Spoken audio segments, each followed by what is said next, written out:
할렐루야. 귀한 찬양 감사드립니다. 날씨가 어떻습니까? 네, 비가 와요. 네, 비가 오고 또 추워요. 감기 걸리기 딱 좋은 날씨입니다. 우리 옆에 계신 분들에게 감기 조심하세요. 건강하세요. 건강하시기 바랍니다. 자, 여러분들 문자, 우리가 카톡 아주 많이 받습니다. 특히 문자에서 조심해야 될 문자가 있습니다. 어떤 문자입니까? 네, 보이스피싱 문자, 스미싱 문자라고 들어보셨나요? 그림을 보시면 이게 2주 전에 하남시에서 한번 쫙 돌았던 문자라고 합니다.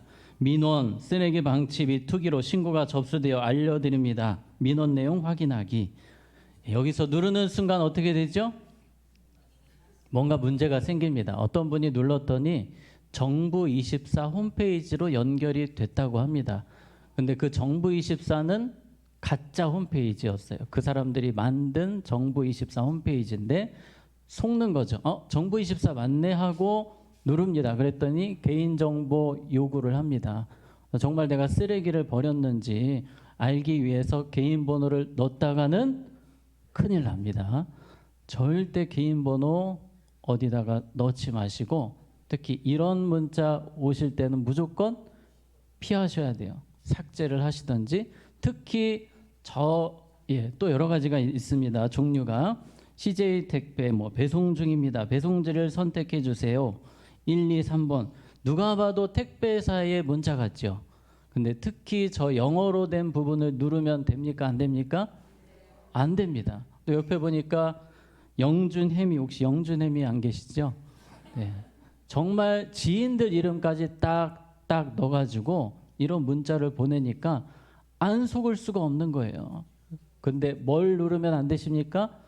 저 영어 링크를 절대 누르시면 안 돼요. 그리고 부모님께서 소천하셨음을 이런 문자까지도 조심하셔야 됩니다. 그래서 이 영어가 있는 링크는 절대 하지 말자? 누르지 말자. 우리가 이런 문자 정말 조심해야 되는 것처럼 우리가 신앙생활에도 정말 조심하고 피해야 하는 것들이 있습니다. 그것은 바로 오늘 7절, 8절에 나오는 말씀인데요. 자, 7절 우리 같이 읽습니다. 그러므로 성령이 이르신 바와 같이 오늘 너희가 그의 음성을 듣거든. 아멘. 성령님께서 우리의 삶에 오셔서 계속해서 말씀을 하십니다. 너 이렇게 살아라. 이 부분 순종해야 된다. 성령님은요, 우리의 삶에 계속해서 말씀하시는 분이십니다. 우리가 들을 준비가 잘 되어 있어야 합니다. 자, 8절도 한번 같이 읽습니다. 시작. 광야에서 시험하던 날에 아멘. 자, 마음을 완고하게 하는 것을 조심해라. 완고하면 안 된다라고 말씀하십니다.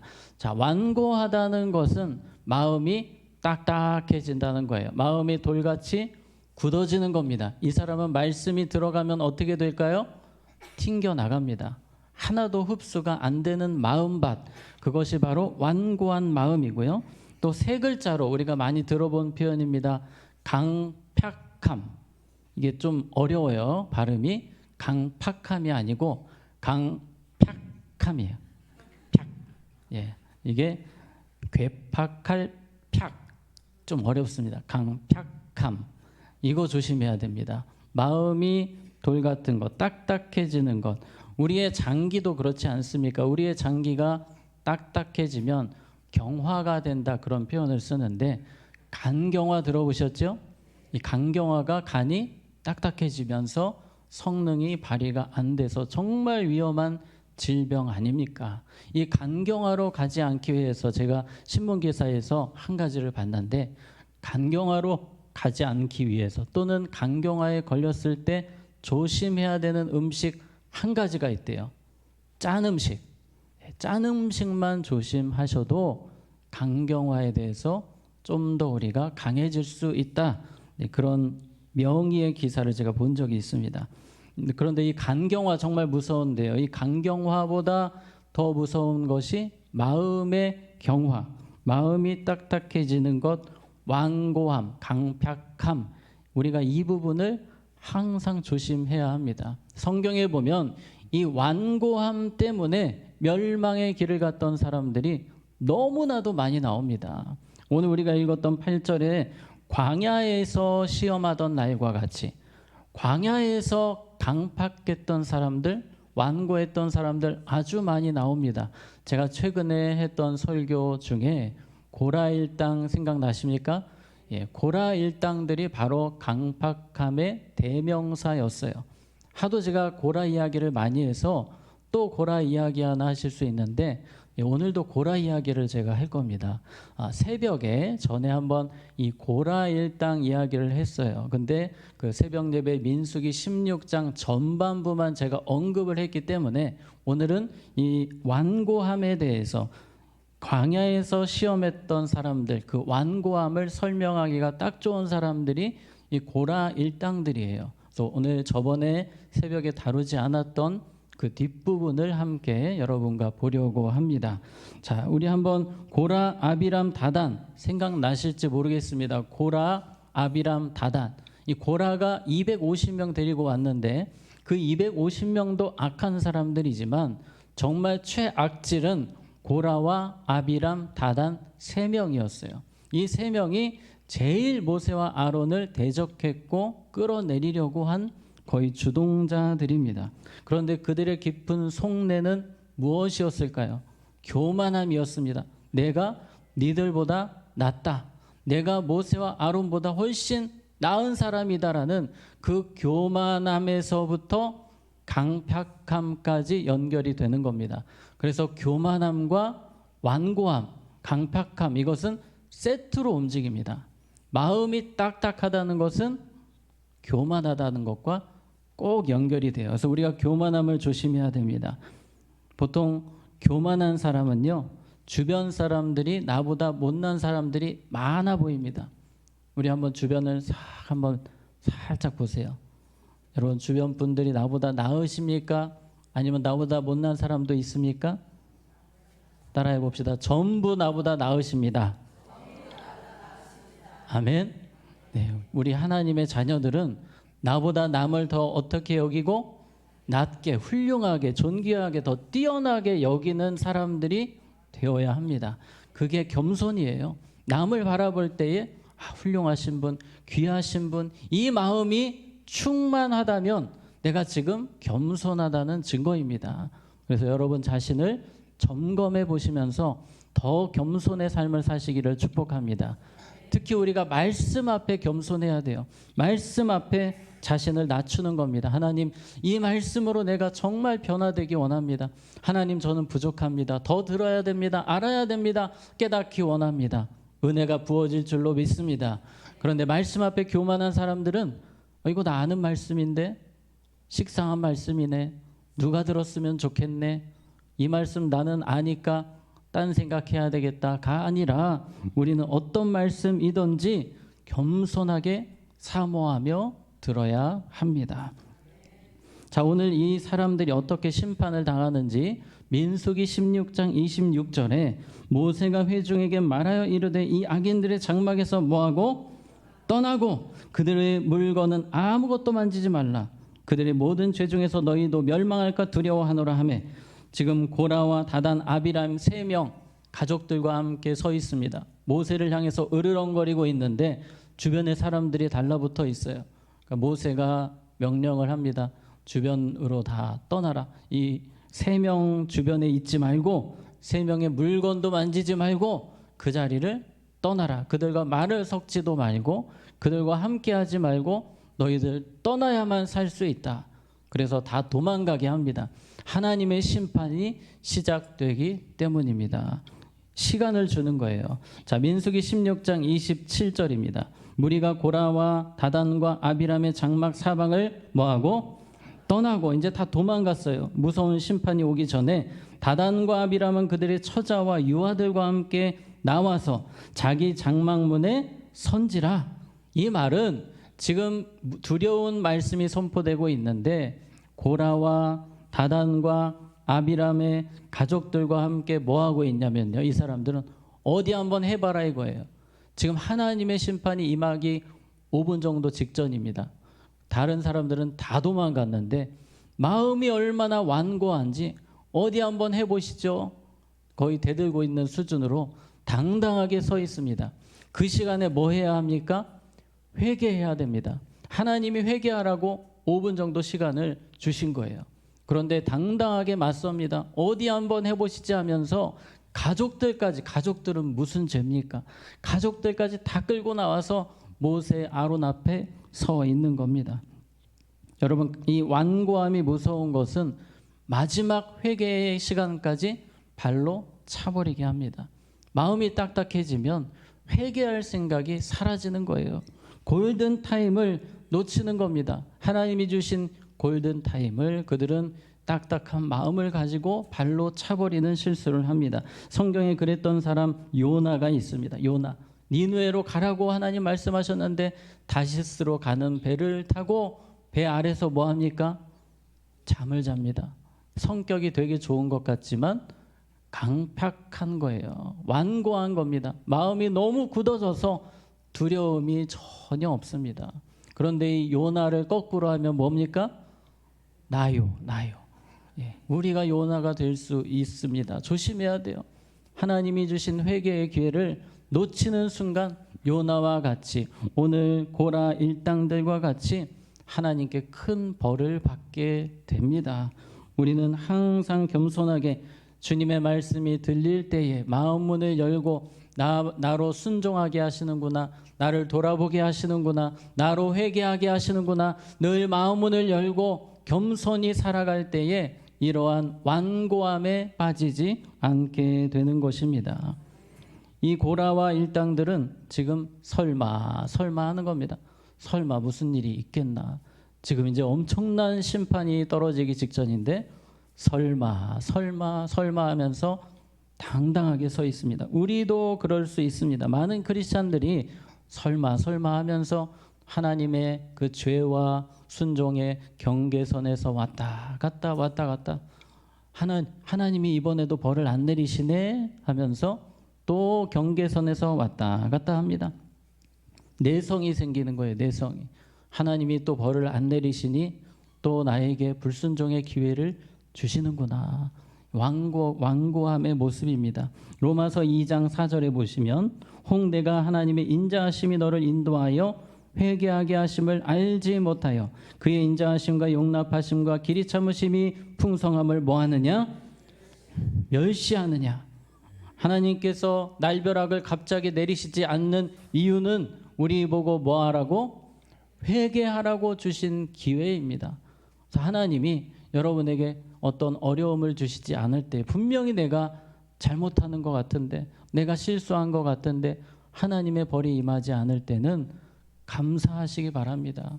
하나님이 주신 기회다, 은혜다, 회개하라고 주신 기회다. 그런데 완고한 사람들은 그것까지 차버리는 겁니다.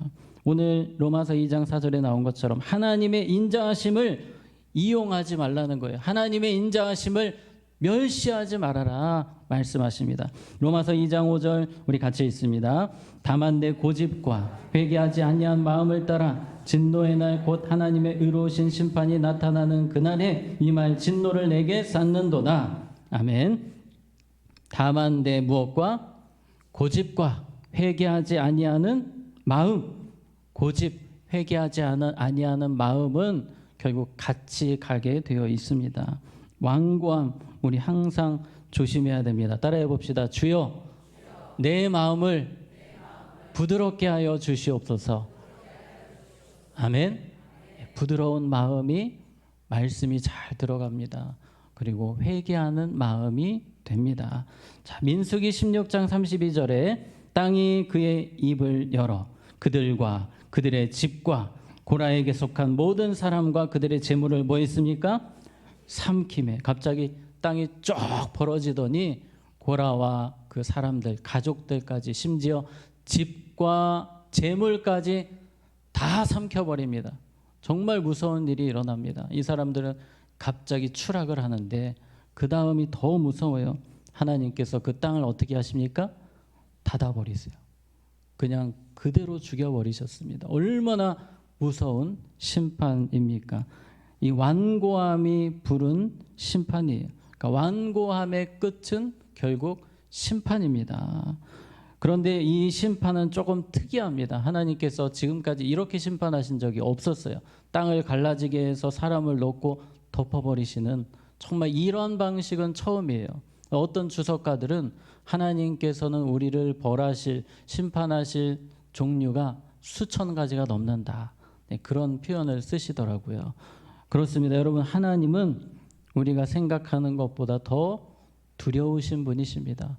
우리의 상상을 초월하는 그러한 징벌을 내리실 수도 있는 분이 하나님이세요. 그래서 우리가 신앙생활을 잘하는 것은 하나님의 두려우심을 바라볼 수 있는 눈이 열리는 겁니다. 신앙생활을 내가 잘못하고 있다는 것은 하나님을 만만하게 생각합니다. 그냥 하나님이 넘어가시겠지, 하나님이 눈 감아 주시겠지, 늘 이런 마음으로 살아가는 것, 완고하다는 것입니다. 민수기 16장 35절, 여호와께로부터 불이 나와서 분향하는 250명을 뭐 했습니까? 불살랐더라. 지금 땅이 쩍 벌어지고 닫히고 이런 사건이 한쪽에서 있고, 또 저쪽에서는 250명, 아론을 대적했던 사람들이라고 할 수 있습니다. 이 사람들까지 하나님께서 한 방에 보내버리시는데 다 불로 태워서 재가 되게 할 정도로 그렇게 사람들을 소멸하십니다. 완고함의 끝은 허무한 결말이에요. 죄밖에 남지 않습니다. 그동안 쌓아왔던 명성, 모든 것 다 사라지게 됩니다. 완고함이 그렇게 무서운 것입니다. 우리의 마음이 완고하지 않도록 우리 늘 조심해야 되고, 내 마음이 계속해서 뭔가 딱딱해지고 있다, 말씀이 잘 들어가지가 않는다, 우리 부르짖어 기도해야 될 때입니다. 성령님이 도와주셔야 됩니다. 백성들이 충격을 받는 거예요. 지금 이 세 사람, 이 고라와 아비람, 다단 가족까지 다 사라졌고 250명마저 다 죽고 나니까 이 백성들이 충격에 빠져서 울기도 하고 탄성을 지르면서 막 서로 정신을 못 차리는 그런 상황이 연출됩니다. 그런데 더 놀라운 역사가 그 다음 날 일어나요. 이 사건이 있고 나서, 이 두려움의 사건이 끝나고 그 다음 날에 41절입니다. 이튿날 이스라엘 자손의 온 회중이 모세와 아론을 모하여 원망하여 이르되 너희가 여호와의 백성을 죽였도다 하고. 이게 웬일입니까? 백성들이 그 두려운 광경을 보고 당연히 회개할 줄 알았는데 회개하지 않고 오히려 모세와 아론을 더 대적합니다. 너희들 때문에 우리 사랑하는 사람들이 죽었다. 이게 뭐냐? 삿대질하고 이번에는 조금 더 강력하게 도전을 합니다. 거의 죽일 듯이 백성들이 지금 모세와 아론을 대적하는 겁니다. 강팍의 끝을 우리가 보고 있는 거예요. 이것도 단계가 있습니다, 여러분. 완고함의 단계가 있는데 지금 이 41절에 나오는 백성들, 이튿날 벌어진 이 사건은 정말 마지막 단계라고 볼 수 있습니다. 이제 물불 가리지 않습니다. 눈에 보이는 게 없어요. 어제 일조차 기억이 안 나는 겁니다. 거의 미친 사람들처럼 행동을 하는 겁니다. 이 완고함이 얼마나 무서운지를 보여줍니다. 기억력까지 상실하게 하고 인지력, 분별력 다 제로로 만드는 것이 바로 이 완고함, 마음이 딱딱해지는 것입니다. 대표적인 사람 가룟 유다 있습니다. 가룟 유다. 가룟 유다가 예수님 팔기 전에 예수님께서 몇 번을 이야기하시잖아요. 이 중에 한 사람이 나를 팔 것이다. 그리고 가룟 유다 앞에까지 가셔서 예수님이 지목을 하셨어요. 그러면 깜짝 놀라는 게 정상이지 않습니까? 얼마나 마음이 완고한지 그냥 온통 머릿속에 예수님 언제 팔까? 예수님 언제 팔까? 두렵고 회개해야 될 그 시간에 정말 분별력이 하나도 없는 상태, 그것이 완고함의 끝이라고 우리는 볼 수 있겠습니다. 그래서 내 마음이 굳어지기 시작하면 이게 순식간에 정말 분별력이 사라지고 아무 모든 것을 동원해서 이걸 돌이키려고 해도 안 되는 상황까지 갈 수 있기 때문에 우리는 초반에 내 마음이 뭔가 요즘에 강팍해지고 있다, 꼭 기도하고 부르짖고 회개해야 합니다. 그래서 하나님께서는 이 백성들, 정말 완고함의 끝을 보여주었던 이 백성들을 치시는데 49절 같이 있습니다. 시작. 고라의 일로 죽은 자 외에 연병에 죽은 자가 14,700명이었더라. 아멘. 두려운 말씀입니다. 어제 250여 명 죽었는데 그 다음 날은 14,700명, 이 일에 가담했던 완고하게 대적했던 사람들을 하나님이 다 보내버리십니다. 골든타임을 놓친 사람들은 인생까지 놓치게 되었습니다. 이 강팍함이 얼마나 무서운지 참혹한지 그 결과를 하나님이 민수기 16장을 통해 우리에게 보여주고 계십니다. 자, 어떻게 해야 됩니까? 우리는 이 돌같이 굳어지는 이 마음을 우리가 어떻게 변화시켜야 되고, 어떻게 해야 우리가 성령의 음성을 잘 듣고 골든타임 놓치지 않고 주님 앞에 바로 설 수 있겠습니까? 바로 그 해답이 사무엘상 7장에 나와요. 사무엘상 7장에 보면 미스바 부흥운동이 나옵니다. 하나님의 부흥이 임하는 그 현장에 백성들의 마음이 돌같이 굳어진 것이 아니라 딱 그 반대의 모습이었어요. 돌같이 굳어졌다의 반대는 뭡니까? 부드러운 겁니다. 물같이 부드러운 모습. 사무엘상 7장 2절입니다. 같이 읽습니다. 시작. 괴가 기랏 여아림에 들어간 날부터 20년 동안 오래 있은지라 이스라엘 온 족속이 여호와를 사모하니라. 아멘. 마음이 부드러워졌다는 것은 결국 말씀에 대한 사모함으로 드러나게 됩니다. 내가 요즘에 마음이 강팍한가 아닌가는 무엇에 대한 사모함? 말씀에 대한 사모함이 있는가 없는가를 점검해 보시면 됩니다. 지금 사무엘상 7장의 이스라엘 백성들이 역사상 거의 손가락에 들 정도로 마음이 부드러워진 상태인데 그들은 말씀을 너무나도 간절히 찾고 있습니다. 하나님의 말씀을 사모하고 하나님 그분을 사모합니다. 말씀을 사모하고 하나님을 사모하느냐? 어떤 분들은 말씀만 사모하시는 분들이 계십니다. 말씀도 사모해야 하지만 하나님 그분, 예수님 그분 자체를 사모하는 모습이 부드러운 마음이라는 겁니다. 그래서 우리는 순간순간마다 따라해 봅시다. 주님 만나기 원합니다. 주님 말씀 듣기 원합니다. 네, 계속해서 우리는 그렇게 주님의 은혜를 구하고 주님 긍휼히 여겨 주시옵소서, 나를 만나 주시옵소서, 말씀하여 주시옵소서. 이러한 마음이 강팍해질 수가 없는 거예요. 성령님이 역사하시는 옥토밭이 되는 겁니다. 목마른 사슴이 무엇을 찾듯이? 시냇물을 찾듯이. 이 사슴은요, 물이 없으면 죽습니다. 광야에서 물 못 먹으면 죽는 거예요. 우리가 그런 심정으로 하나님, 제가 목마른 사슴처럼 정말 시냇물이 없으면 죽는 것처럼, 말씀이 없으면 저 죽습니다. 혹시 그런 표현 쓰신 적 있으십니까? 말씀이 없으면 저 죽습니다. 하나님 없으면 저 죽습니다. 그 정도로 주님을 사모하는 우리 모두가 되기를 원합니다. 사무엘상 7장 3절입니다. 사무엘이 이스라엘 온 족속에게 말하여 이르되, 같이 읽습니다. 만일 너희가 이방신들과 아스다롯을 너희 중에 제거하고 너희 마음을 여호와께로 향하여 그만을 섬기라. 그리하면 너희를 블레셋 사람의 손에서 건져내시리라. 아멘. 자, 마음이 완전히 변화될 것을 촉구합니다. 지금까지 마음이 부드러운 것 너무 잘했는데 이제 하나 더 해야 하는데 그것은 전심으로 주님을 사랑하는 일입니다.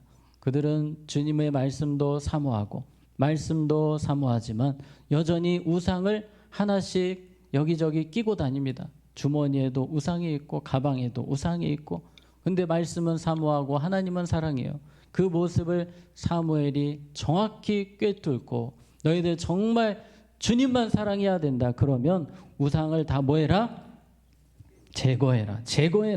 너희 중에서 제거하고 주님보다 사랑하는 것 다 찾아가지고 무엇이든지 다 끄집어내서 제거하고 여호와께로 너희 마음을 향하여 주님만 사랑해라. 주님만 섬겨라. 오늘 이 시간이 그렇게 되는 시간 되기를 원합니다. 우리의 마음이 온전히 변화될 때 우리의 마음이 부드럽게 되어 하나님의 역사를 경험하게 됩니다. 신약시대로 넘어오면 바리새인들이 아주 마음이 강팍한 사람들이었습니다. 근데 이 사람들은 열심이 있어요, 없어요? 열심히 많은 사람들입니다. 하나님을 향해 뜨거운 사람들입니다. 그런데 문제는 예수님이 지적하십니다. 누가복음 11장 42절에 화 있을진저 너희 바리새인들이여 너희가 박하와 운양과 모든 채소의 11조는 들이되 공의와 무엇에 대한? 하나님께 대한 사랑은 버리는도다. 이게 가장 큰 문제였어요. 왜 강팍해졌느냐? 하나님을 향한 사랑이 없는 열심이기 때문에. 그러니까 이 다른 번역에 보면 하나님을 향한 사랑을 소홀히 여기지 말아라. 하나님 사랑하는 것이 그 어떤 것보다 앞설 수 없다. 하나님 사랑하는 것이 제일 먼저다. 주님 말씀하십니다. 주님을 가장 사랑하고 주님 사랑하기를 가장 힘쓰고 그 어떤 것보다 주님 만나기를 사모하는 우리 모두가 되기를 원합니다. 아멘. 자, 말씀을 정리하겠습니다. 우리가 완고함에 빠지지 않기 위해서 늘 우리 마음을 조심해야 됩니다. 기도해야 됩니다.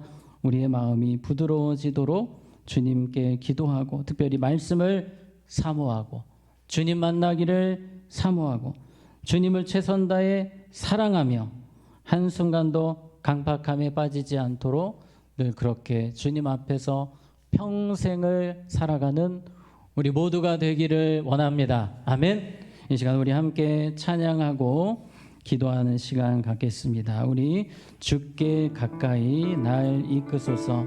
이 찬양 고백할 때에 하나님 나의 강팍한 마음을 깨뜨려 주시고 주의 성령으로 나를 새롭게 하여 주시옵소서. 우리 그런 마음으로 찬양합니다. 주께 가까이 주께 가까이 나를 이끄소서. 간절히 주님만을 원합니다. 채워주소서. 주의 사랑을 진정한 찬양 드릴 수 있도록 주께 가까이 나를 이끄소서. 주께 가까이 나를 이끄소서. 간절히 주님만을 원합니다. 채워주소서. 주의 사랑을 진정한 찬양 드릴 수 있도록 목마른 나의 영혼 목마른 나의 영혼 주를 부르니 나의 맘 만져 주소서. 주님만을 원합니다. 더 원합니다. 나의 맘 만져 목마른 나의 영혼 목마른 나의 영혼 주를 부르니 나의 맘 만져 주소서. 주님만을 원합니다. 더 원합니다. 나의 맘 만져. 우리 마지막으로 목마른 나의 영혼 목마른 나의 영혼 주를 부르니 나의 맘 만져 주소서. 주님만을 원합니다. 더 원합니다. 나의 맘 만져 주소서. 이 시간 우리 함께 기도하기 원합니다. 하나님 내 마음의 모든 완고함을 녹여주셔서 부드러운 마음이 되게 하여 주시옵소서. 성령님 나를 도와주시옵소서. 내가 한순간도 완고하여 주의 음성을 듣지 못하고 회개하지 못하는 자 되지 않기 원합니다. 성령님 나의 마음을 부드럽게 하여 주시옵소서. 특별히 우리 사랑하는 자녀들 하나님께서 찾아가 주셔서 그들의 마음을 부드럽게 하여 주사 주의 음성 듣게 해달라고 이 시간 우리 함께 기도하는 시간 갖겠습니다. 기도합니다. 하나님 아버지, 이 시간 주님 앞에 기도하며 나아갑니다. 오늘 주신 말씀과 같이 우리의 마음이 완고하지 않기를 원합니다. 강팍해지지 않기를 원합니다. 성령님 도와주시옵소서. 우리가 주님 앞에 설 때에 부끄러움으로 서지 않기를 원하오니 하나님 우리에게 긍휼을 베풀어 주시옵소서. 성령을 부어주시옵소서. 항상 겸손하게 하여 주시옵소서. 낮아지게 하여 주시옵소서. 주님만 사랑하게 하여 주시옵소서. 주님이 우리의 삶의 전부가 되게 하여 주시옵소서. 하나님 아버지, 사무엘상 7장에 나왔던 이스라엘 백성들과 같이 부드러운 마음이 되어 말씀을 사모하고 주님을 사모하고 주님을 기다리며 주님을 찾고 나아가는 우리의 모든 삶이 될 수 있도록 하나님 도와주시기를 간절히 기도합니다. 주여 우리에게 은혜를 부어주시옵소서. 능력을 부어주시옵소서. 성령을 부어주시옵소서. 이 시간 간절히 기도하오니 하나님 역사하여 주시기를 원합니다. 우리를 붙들어 주시기를 간절히 소원합니다. 성령으로 충만케 하여 주시고 우리 사랑하는 자녀들 어디 있든지 주님이 이 시간 찾아오셔서 만나주시고 붙들어 주시고 예수 이름을 일깨주시고 그들의 마음이 주님을 찾는 마음이 되기 원하며 부드러운 마음이 되기를 원하오니 하나님 역사하여 주시옵소서. 은혜를 내려주시옵소서. 우리 사랑하는 자녀들의 앞길을 주께서 인도하여 주시고 붙들어 주시기를 원합니다. 성령께서 마음을 주장하여 주시기를 원합니다. 이 시간 우리 모두가 한 분도 하나님 빠짐없이 주님을 온전히 사랑하는 삶을 살아갈 수 있도록 하나님 우리를 도와주시옵소서. 하나님 우리의 연약함을 아십니다. 때로 고집세고 완고한 우리의 마음을 아시오니 용서하여 주시옵소서. 성령님 우리의 마음을 부드럽게 하여 주시옵소서. 주님 말씀하실 때에 아멘하며 순종할 수 있도록 우리의 마음밭을 부드러운 마음으로 순종의 마음으로 변화시켜 주시옵소서. 우리 사랑하는 자녀들 주님께서 이 시간 찾아가 주셔서 그들의 마음이 완고하지 않도록 주의 성령께서 붙들어 주시옵소서. 주님의 음성을 듣는 우리의 자녀들이 되게 하여 주시옵소서. 주님만 사랑하는 온 가족 우리 석관중학교의 모든 성도님들 되게 하여 주시옵소서. 예수님 이름으로 기도하옵나이다. 아멘. 네, 교회 소식 전하겠습니다.